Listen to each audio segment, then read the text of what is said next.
Hi guys! New week, new cafe find! Every time na gusto namin kumain sa labas, nagche-check kami sa social media ng mga pwedeng puntahan.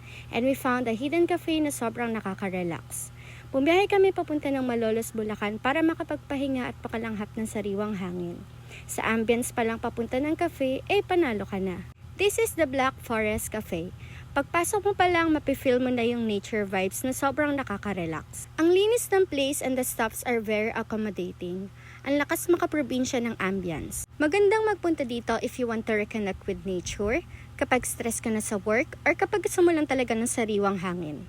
Open sila from 5 p.m. to 11 p.m. every day. Malawak ang place nila kaya kahit maraming tao ay makakahanap ka pa rin ng pwesto. Meron din sila ditong roof deck that can accommodate ng 8 to 10 person. They do not have rice mills kaya naman they allow their customers to bring outside food without corkage fee.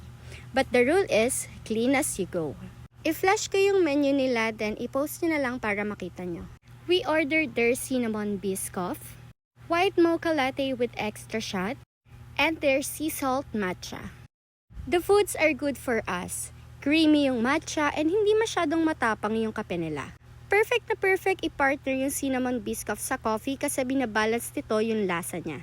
Nasarapan kami sa food nila and pasok siya sa panlasa namin. But syempre, meron tayong iba't ibang panlasa. Better pa rin na subukan ninyo.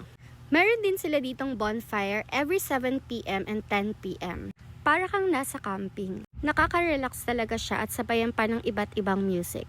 Kaya guys, sugod na dito sa Ligas, Malolos at hanapin ng Black Forest Cafe.